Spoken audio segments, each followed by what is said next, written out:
ગુજરાતના કોંગ્રેસના પ્રમુખ અને રાજ્યસભા સાંસદ શક્તિસિંહ ગોહિલે ભાજપને આડે હાથ લીધી છે।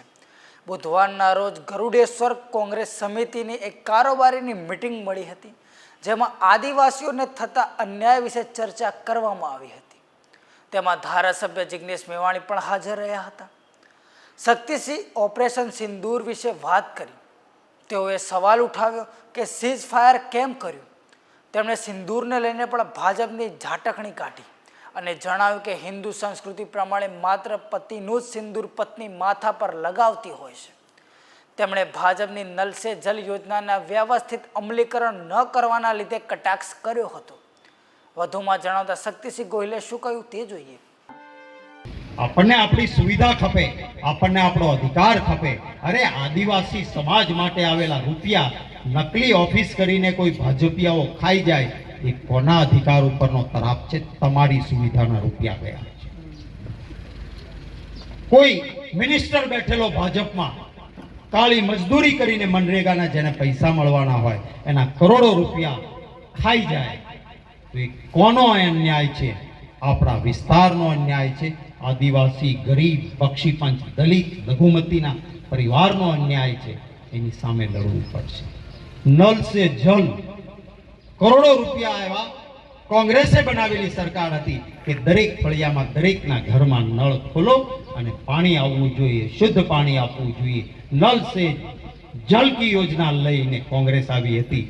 સરકાર બદલાઈ ગઈ, આ ભાજપ વાળા આવ્યા, ખાલી ખાલી નળ લગાડ્યા।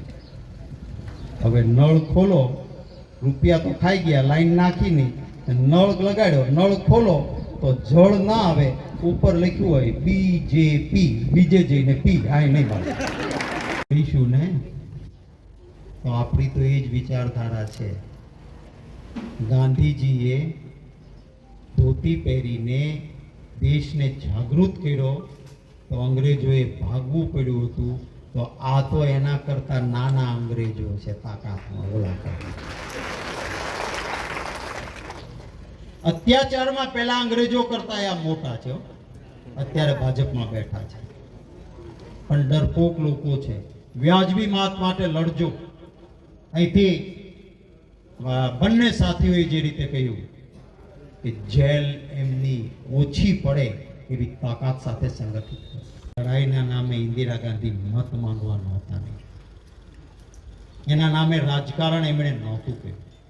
આ તો અમેરિકા વાળાએ કીધું કે સીઝ ફાયર, હમણાં કોઈક સોશિયલ મીડિયામાં જિગ્નેશભાઈ લખ્યું એટલા માટે કરી દીધું સીઝ ફાયર કે પાકિસ્તાન વાળાએ કીધું કે તમારા માનીતા ઉદ્યોગપતિનું પોર્ટ અને પાવર સ્ટેશન નજીકમાં છે, ઉડાડી દઈશું, કરો સીઝ ફાયર। સીઝ ફાયર એ યુદ્ધ બંધ કરી દીધું। લઈ આવું તો ને કાશ્મીર બાકી છે, શું કામ તમે સીઝ ફાયર કર્યું? અરે સેનાની બહાદુરીના માટે તમે મત માંગવા નીકળો। જવું હતું ને તો ત્યારે બોર્ડર ઉપર બખ્તર પહેરીને હાલો લડવા। આ યુક્રેનનો મુખિયા લડે છે બોર્ડર ઉપર જઈ, તો એને અધિકાર છે વાત કરવાનો।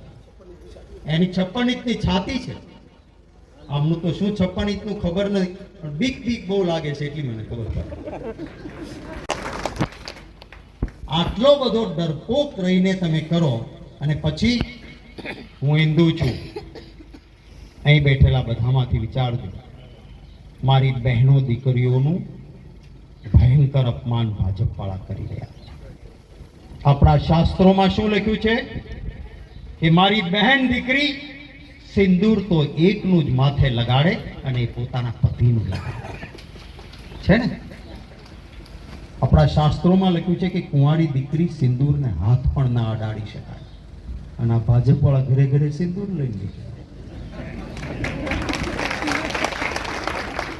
અરે લગાડ તારી માને, તારી બહેન ને સિંદૂર, અમારામાં તો સિંદૂર અમારો પતિ સિવાય કોઈ ના લગાડી શકે। આ સેંથો પૂરવાનો રિવાજ।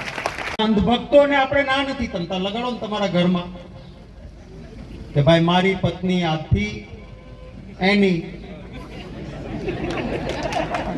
આ સિંદૂર એને મોકલ્યું દિલ્હીથી, આ એની લગાડો અંધભક્તો, અમને વાંધો નથી, પણ મારા દેશમાં મારી મા બહેન દીકરીઓ સંસ્કૃતિને માનનારી દીકરીઓ છે, રિવાજને માનનારી દીકરીઓ છે, પરંપરાને માનનારી મારી બહેન દીકરીઓ છે।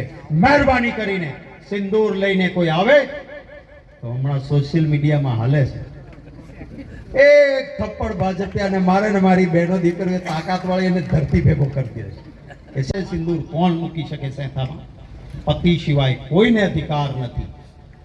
અરે સિંદૂર ઓપરેશન મારી સેનાએ કર્યું, એને અભિનંદન છે, નમન છે મારા એ બહાદુર સૈનિકો. એના નામે તમે મતો માટે નીકળ્યા છો? કરશો ને. હવે કોઈ આવે તો સિંદૂર લઈને, નહીં મારી આ બહેનો બેઠી છે એને પૂછ્યું. ભાજપવાળા આવે તો બરાબર જવાબ આપશો? હા કે ના? જોરથી. ભાજપવાળા સિંદૂર લઈને આવશે તો એને તમાચો બરાબર આપશો?